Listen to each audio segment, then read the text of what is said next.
तेजस्विनावतितमस्तु मा विद्विषावहे। आप सभी का पुनः स्वागत। हम लोग भर्तृहरि कृत नीति शतकम इन दिनों पढ़ रहे हैं और हमारी जो पद्धति इस समय चल रही है वह है धैर्य पद्धति।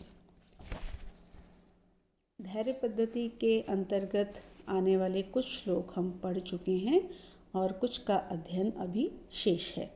तो इसी क्रम में आज के श्लोक की तरफ बढ़ते हैं। आज का श्लोक, ऐश्वर्यस्य विभूषणं सुजनता, शौर्यस्य वाक्संयमो, ज्ञानस्योपशमः, श्रुतस्य विनयो, वित्तस्य पात्रे व्ययः, अक्रोधस्तपसः, क्षमा प्रभवितुर्धर्मस्य निर्व्याजता, सर्वेषामपि सर्वकारणमिदं शीलं परम भूषणम्। शील, सदाचार, मनुष्य का आचरण, अच्छा आचरण, उसे सबसे बड़ा आभूषण बताते हुए यहाँ पर कुछ बातें बताई गई हैं। देखिए, बहुत ही सीधा सरल सा श्लोक है। क्या कहा है? सबसे पहले, सुजनता ऐश्वर्यस्य विभूषणम। सुजनता अर्थात मनुष्य की सज्जनता, ऐश्वर्य का विभूषण, आभूषण, अलंकार, शोभा बढ़ाने वाला होती है। देखिए, अगर किसी के पास में ऐश्वर्य है तो उसकी शोभा किससे बढ़ती है? सज्जनता से। शौर्य से वाक्संयमो, ये जो विभूषण शब्द है इसका अर्थ सबके साथ लगता जाएगा। तो शौर्य से वाक्संयमो, शौर्य का आभूषण होता है वाणी का संयम। ज्ञानस्य उपशमः, ज्ञान का आभूषण है शांति। श्रुतस्य विनयो, श्रुतस्य जो सुन रखा है अर्थात शास्त्रों का ज्ञान, उसका आभूषण है विनय, विनम्रता, विनयशीलता। वित्तस्य पात्रे व्ययः, धन का, वित्त धन को कहते हैं। धन का आभूषण क्या है? कि उसको पात्र में सही स्थान पर उसको व्यय किया जाए, खर्च किया जाए, सही स्थान पर उसका प्रयोग किया जाए। अक्रोधः तपसः, तपस्या का आभूषण क्या है? अक्रोध, क्रोध से रहित होना, क्रोध का न होना।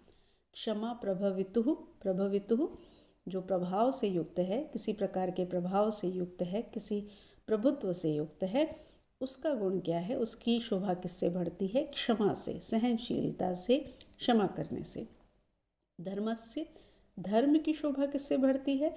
निर्व्याजता, किसी भी प्रकार के पाखंड से रहित होने से, किसी प्रकार के छल से, कपट से रहित होने से। सर्वेषामपि सर्वकारणम इदम, सभी का जो कारणभूत है ऐसा यह है, जो शील है ऐसा यह, जो सदाचार है, ये परम भूषणम, ये सबसे बड़ा आभूषण होता है, सबसे बड़ा अलंकार होता है। देखिए, यहाँ पर क्या बताया गया है कि मनुष्य के पास में यदि ऐश्वर्य है, ऐश्वर्य का तात्पर्य धन, संपत्ति, वैभव, तो अगर उसके पास में ऐश्वर्य है और वो दुष्टता दिखाएगा तो उसकी शोभा में वृद्धि होगी? नहीं, कदापि नहीं। तो उसकी शोभा कब बढ़ेगी? यदि वो सज्जनता का व्यवहार करेगा। यदि किसी के पास में शौर्य है, वीरता है, पराक्रम है और वो अपशब्द बोलता है, दूसरों के साथ में कटु वचन बोलता है, तो क्या उसकी शोभा में वृद्धि होगी? नहीं। यदि वो वाणी का संयम रखता है, शौर्य है लेकिन फिर भी वो अपनी वाणी पे संयम रखता है, तो उसकी शोभा में वृद्धि होगी। यदि किसी के पास में ज्ञान है और वो शांति से रहित रहता है तो उसकी शोभा नहीं बढ़ती है। तो ज्ञान की शोभा किससे बढ़ती है? शांति से। यदि किसी के पास में शास्त्रों का ज्ञान है अर्थात वो विद्वान है, सब कुछ जानने वाला है, और अगर वो अहंकारी है, यदि वो विनम्रता से रहित है तो उसकी शोभा नहीं बढ़ सकती है। इसलिए शास्त्रज्ञ की, जिन्होंने ज्ञान प्राप्त कर रखा है, उनकी शोभा किससे बढ़ती है? विनयशीलता से। धन की शोभा किससे बढ़ती है? यदि किसी के पास धन है तो उस धन की शोभा तब बढ़ती है जब वह धन सदुपयोग में आए, यदि उसका सही स्थान पर, सही पात्र में व्यय हो, जहाँ आवश्यकता है वहाँ उसको खर्च किया जाए, ऐसा खर्च किया जाए जिसके परिणाम अच्छे हों, तो धन की शोभा है। और यदि उसका दुरुपयोग किया जाए, दुराचरण में, बुरे कार्यों में, बुरे व्यसनों में यदि उसका प्रयोग किया जाए या उसके प्रयोग से व्यसनों की उत्पत्ति हो तो उसकी शोभा नहीं बढ़ती है। अक्रोधः तपसः, तपस्या की शोभा कब बढ़ती है? जब कोई क्रोध से रहित हो। तपस्या तो हम कर रहे हैं, जैसे व्रत उपवास किया जाता है तो वो भी तपस्या होती है। तो तपस्या तो हम कर रहे हैं, व्रत कर रहे हैं, उपवास कर रहे हैं या किसी भी प्रकार की तपस्या कर रहे हैं, लेकिन क्रोध से युक्त हैं। तो क्या तपस्या की शोभा बढ़ सकती है? नहीं। तो तपस्या की शोभा कब बढ़ती है? जब क्रोध से रहित हो। अगर कोई प्रभाववान है, प्रभुत्व से युक्त है, प्रभुता है, प्रभाववान, प्रभाव कैसा? किसी भी बात का हो सकता है, पद का हो सकता है, शक्ति का हो सकता है, धन का हो सकता है, ज्ञान का हो सकता है, किसी भी प्रकार के प्रभाव से यदि कोई युक्त है और वो सहनशील ना हो, किसी के भी किसी बात को सहन नहीं करता हो, तो उसकी शोभा नहीं बढ़ती है। उसकी शोभा कब बढ़ती है? यदि वो सहनशीलता से, क्षमा से युक्त हो। धर्म की शोभा कब बढ़ती है? जब धर्म किसी भी प्रकार के छल कपट पाखंड से रहित होता है, तभी उसकी शोभा बढ़ती है। तो उन्होंने अंतिम पंक्ति में कहा कि जो शील है वो इन सब का कारण है। शील मनुष्य का सदाचार, क्योंकि ये सब जो सज्जनता है, वाणी का संयम है, शांति है, विनय है, क्रोध से रहित होना है, सहनशीलता है, पाखंड से रहित होना है, ये सब किसके अंग है? ये सब आचरण के अंग हैं, ये सदाचार के अंग हैं। तो जो शील है, जो सदाचार है, वही इन सब का कारण है और इन सबसे बड़ा आभूषण है, क्योंकि ये सब एक एक गुण की शोभा बढ़ा रहे हैं। और इन सब का जो कारण है वो कौन है? वो शील है, वो सदाचार है। इसलिए जो मनुष्य का सदाचार है, अगर एक शब्द में इन सबको कहा जाए तो उसे कहा गया शील, सदाचार। तो वही मनुष्य का सबसे बड़ा आभूषण होता है। तो यहाँ बताया कि मनुष्य की जो वास्तविक शोभा है वो उसके आचरण से, सदाचार से बढ़ती है और वही मनुष्य का सबसे श्रेष्ठ आभूषण होता है।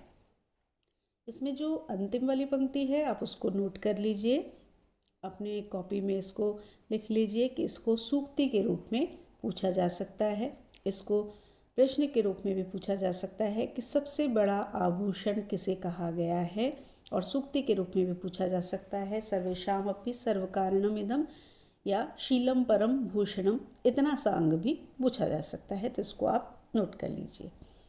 इस श्लोक में पहले हम कई श्लोकों में जैसे पढ़ चुके हैं, उसी प्रकार से इस श्लोक में भी शार्दूल विक्रीडित छंद है। अब हमारा अगला श्लोक, निंदन्तु नीति निपुणा यति वा स्तुवन्तु लक्ष्मी समाविशतु गच्छतु वा यथेष्टम अद्येव वा मरणमस्तु युगांतरे वा न्यायात् पथः प्रविचलन्ति पदम न धीरः।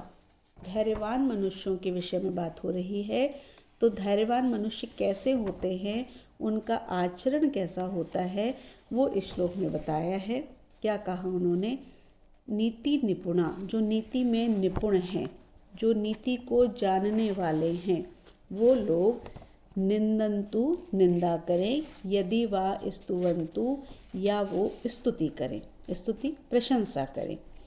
नीति को जानने वाले लोग उनके कार्यों की निंदा करें या फिर वो उस कार्य की प्रशंसा करें।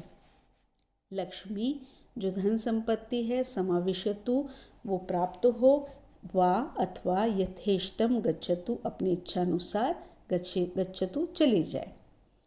अद्येव वा मरणमस्तु, आज ही मरण हो जाए, आज ही मृत्यु की प्राप्ति हो जाए। युगांतरे वा, या फिर युगों के बाद हो। धीरः, धैर्यवान मनुष्य, न्यायात् पथः, न्याय के मार्ग से, पदम न प्रविचलन्ति, एक कदम भी विचलित नहीं होते हैं। देखिए, धैर्यवान मनुष्यों के दृढ़ता के विषय में, अपने सिद्धांत पर चलने के विषय में यहाँ पर बताया गया है। क्या कह रहे हैं वो? कि धैर्यवान मनुष्य ऐसे होते हैं जो न्याय के मार्ग से विचलित नहीं होते हैं। और कितना विचलित नहीं होते हैं? एक पद भी, एक कदम भी विचलित नहीं होते हैं, लेश मात्र भी विचलित नहीं होते हैं। किस अवस्था में?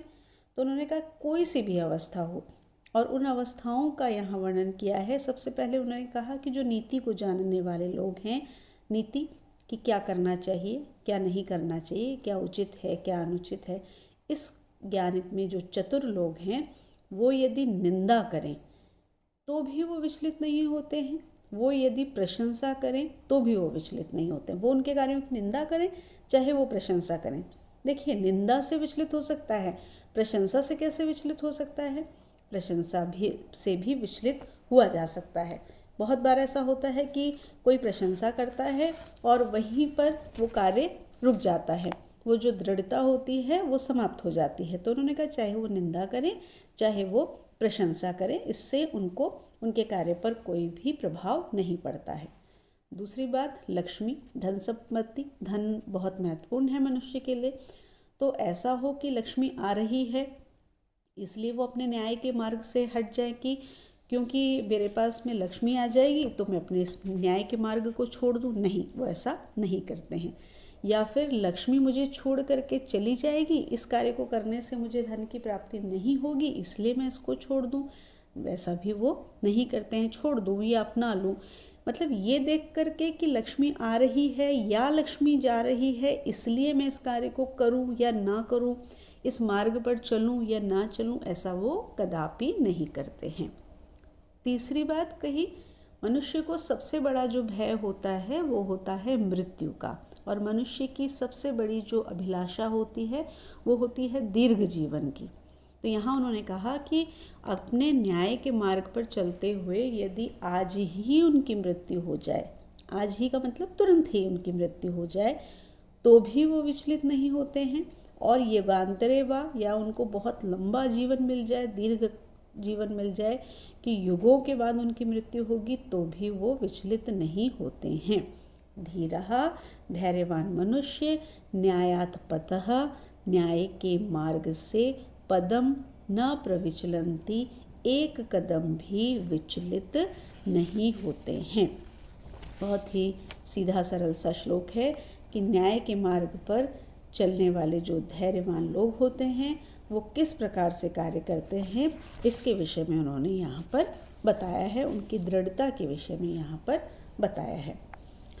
देखिए, हम बहुत बार बात कर चुके हैं, मैं एक बार पुनः आप लोगों को याद दिलाना चाहती हूँ कि आप लोग जब श्लोक करेंगे तो सबसे पहले श्लोक के जो शब्द हैं उनकी जो संधियाँ हैं उनको तोड़ेंगे, उनको अलग करेंगे, एक एक शब्द का अर्थ समझेंगे, और जब आप एक एक शब्द का अर्थ समझ जाएंगे तो आप उसका अन्वय बना लेंगे।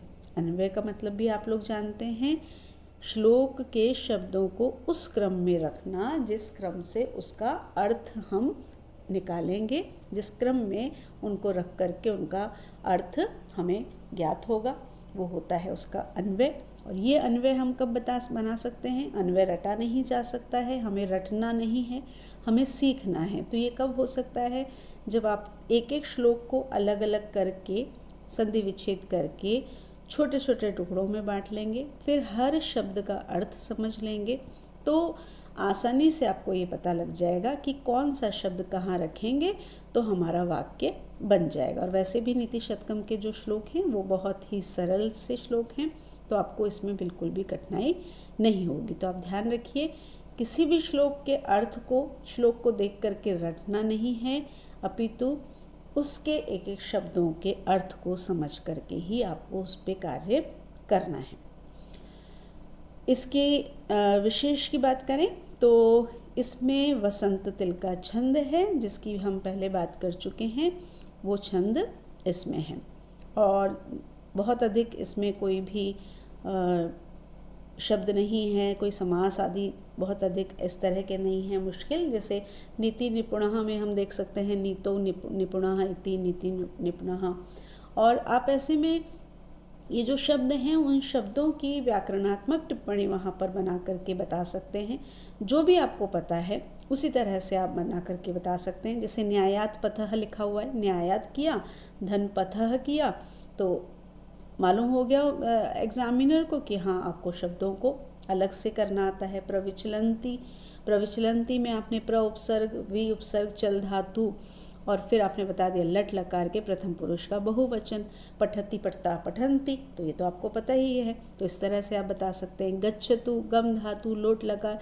तो ऐसे शब्दों को उठाइए जो सरल आपको लगते हैं, जिनके विषय में आपको पता है, और उनके लिए कुछ व्याकरणात्मक टिप्पणी यदि आप अपने एग्ज़ाम में लिख करके आते हैं तो जो आपकी कॉपी देखने वाले हैं उन्हें पता लगेगा कि ये जो विद्यार्थी है वो रटने वाला विद्यार्थी नहीं है, अपितु समझने वाला, ज्ञान को प्राप्त करने वाला विद्यार्थी है। तो आशा है आपको इस बात को आप समझेंगे और इसी तरह से अपनी तैयारी करेंगे। अब हम इसके आगे के श्लोकों के लिए मिलेंगे अगले वीडियो में। स्वस्थ रहिए, सुरक्षित रहिए, मिलते हैं अगले वीडियो में। धन्यवाद।